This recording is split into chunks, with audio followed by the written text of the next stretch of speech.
Hello YouTube, I Fix It All here, Team I Fix It All.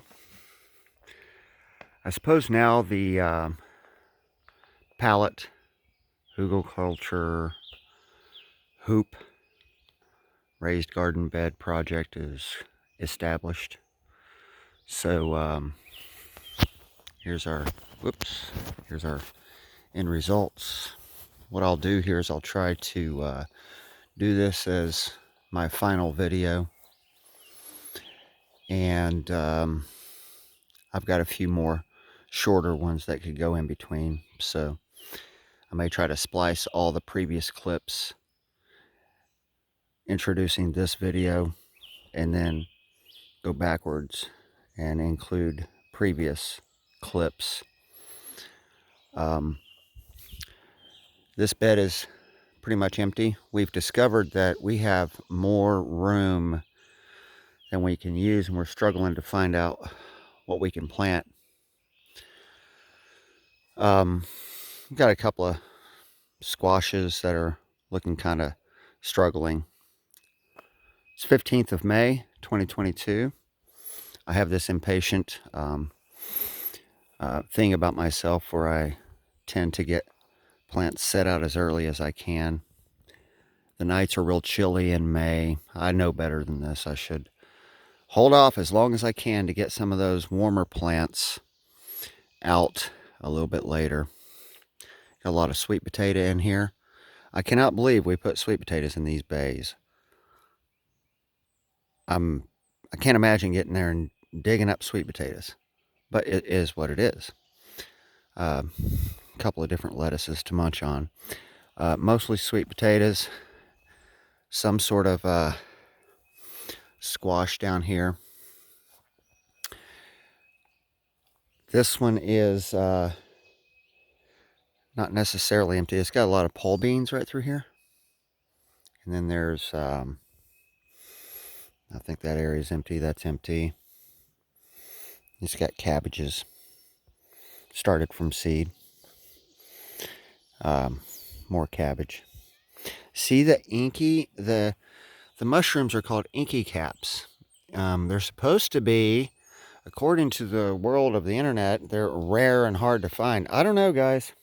All you gotta do is throw down some hay and inky caps should show up. I'll show you that in a minute. Hi, Story. Hi. Poor guy. All right. Of course, green peppers could have held off going in. We started some of these from seed, right? No, we set those up as little plants. Tomatoes all along that row. I'm having trouble remembering what all is planted. I know over there somewhere we have celery. We're going to give that a crack. Those things are water hogs. If they even show a sign of popping up, then I'm going to have to focus on watering them every day. Every single day. Yeah. Peppers. Green peppers. Another random pepper. Something. Let's see. I don't know what she... Gosh. I have no idea what's planted here. Random little tater plants surrounded by spinach. Onions. And something in the cauliflower, Brussels sprout, or broccoli family. Weed. But not necessarily a weed. I don't believe I'm right on that. Hang on. There's a stick by it. And of course, whatever it is. I have no idea what that is. Okay, the wife knows. Oh, these, hey, first time ever. We've gotten parsnips to come up. What do you want? Quick little tidbit about onions. If you find onions, the tops, quit. Go on. Find these bent over and pinched off. Every single upright represents a ring in the onion. And if it gets folded over, that ring will stop growing. It pinches off any growth to that ring. And then the quantity of each one of these tubers represents how many rings the onion has. So the more tubers you have, the more rings. And if any are folded over, snip it now. It'll allow that ring to continue growing. Kale, carrots are doing good, need thinned. Maters along the whole row, along the whole something down there. Gosh, I can't remember what all we got planted. Not sure what's going on here. I think this is where our celery is. No signs of celery. We've come out and started a few things from seed, but a lot of this stuff was put in as plants, and we put the tomatoes in so early. I think the cold nights might have caused them to be shocked a little bit. We'll see if they recover. But we've got a lot of tomatoes all the way down each one. And they're doing their thing.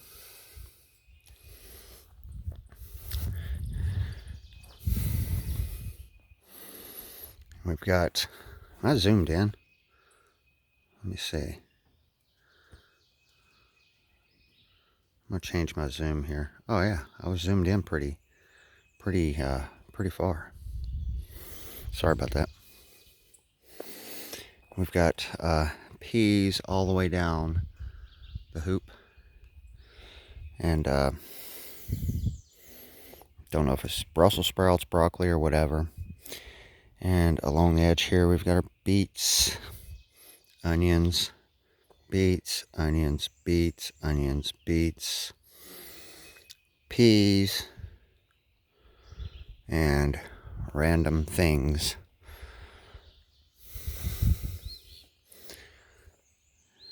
Chooching along here. All right. So here's here's an onion that needs snipped.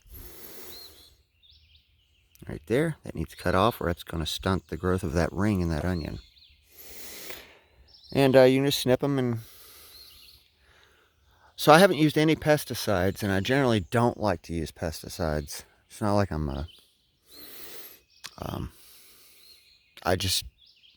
I like to keep pesticides out of my food. This is our asparagus bed. Got like a dozen asparagus first year. That was dug down about 1.5 feet. Then I used the same sacks in the bed, down in the hole. Then I did all kinds of different types of fill, the mulch, manure, fill dirt, sticks and rotten wood and all that. But that should be a pretty stable bed for a few years. If I cut my grass a certain way and don't shoot grass toward this area, could possibly keep it free of weeds for quite a while. I've got corn, 3 rows of corn here, sown real tight, all thin. I like to grow tight rows of corn. This is the best sunshine spot. It's early, so my sun's coming up from there, and it'll set over there. Let's get the view. Sun comes up that way, and it'll set that way.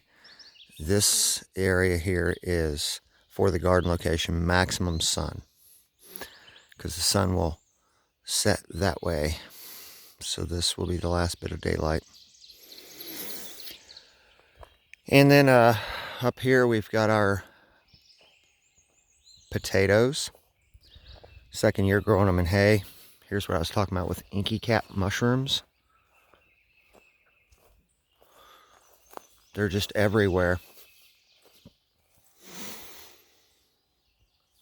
Inky caps. When the sun hits them, that top mushroom will just turn into black ink, thick syrup, drips, ugly, whatever. But anyway, we've got a row of white taters, row of reds, and then some remaining reds halfway up, and then remaining whites coming down through there that stop. I just dropped them as whole taters because the sack of seed tater that I got, it was they were eyeing up so much. I'm trying dropping whole taters as a, see if, you know, the theory of plant big and you yield big is true.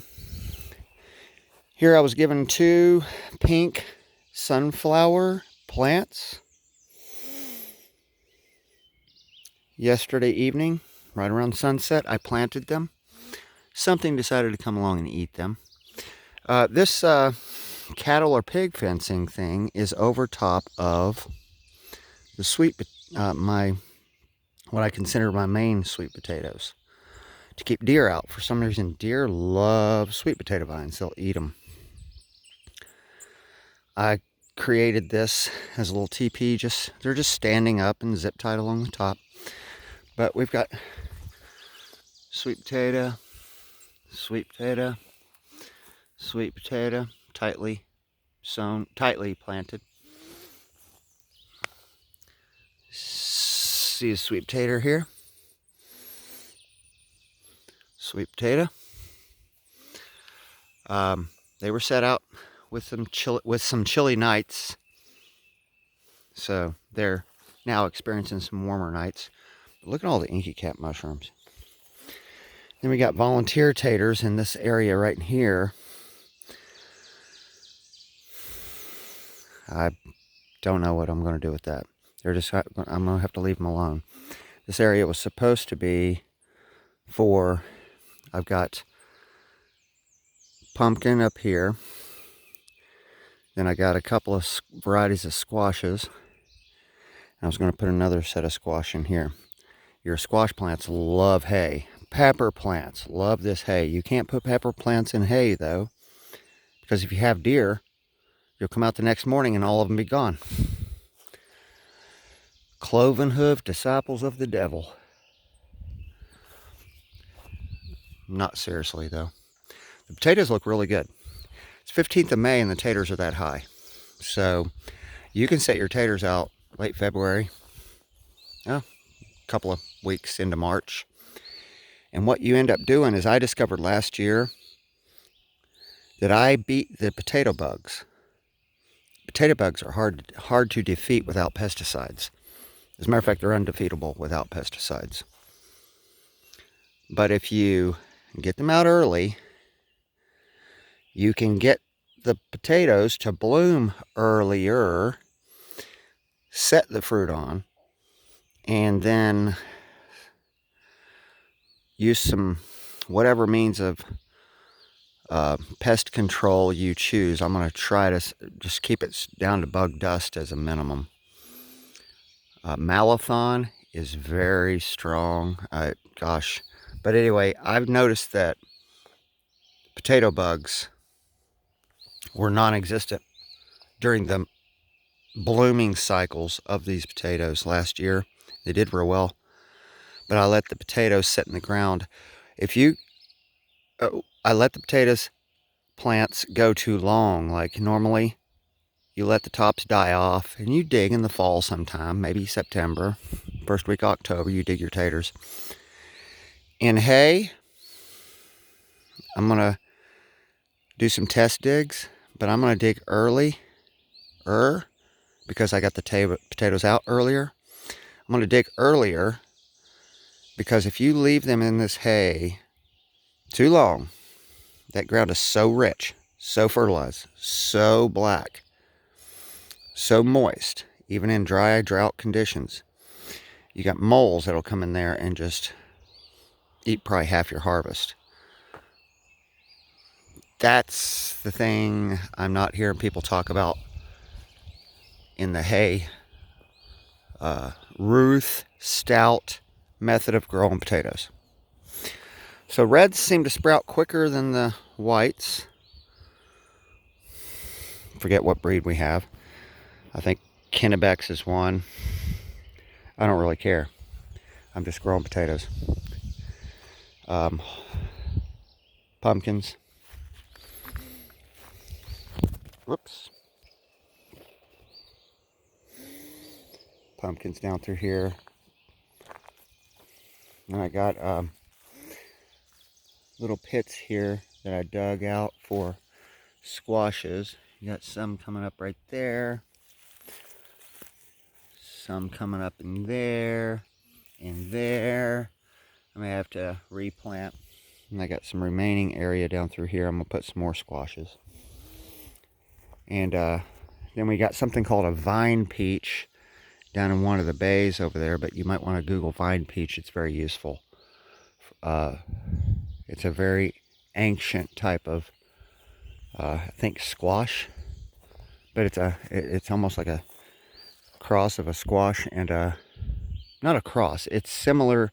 Its pulp acts like a squash or a peach. Google vine peach. It's a item that when you put it in a food, like mashed potatoes or sweet potatoes or jelly or jams or anything like that, it's called a stretcher vegetable.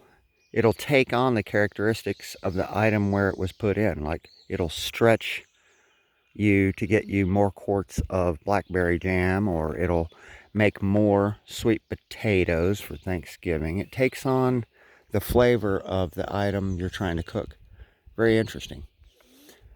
This is going to be well, it's really pretty established, but this is our blueberries right through here. And that is undetermined what we're going to put in it.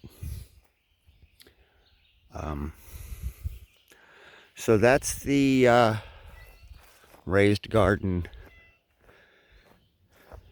bed, pallet, hoop thingy. You guys have a great day. Thank you.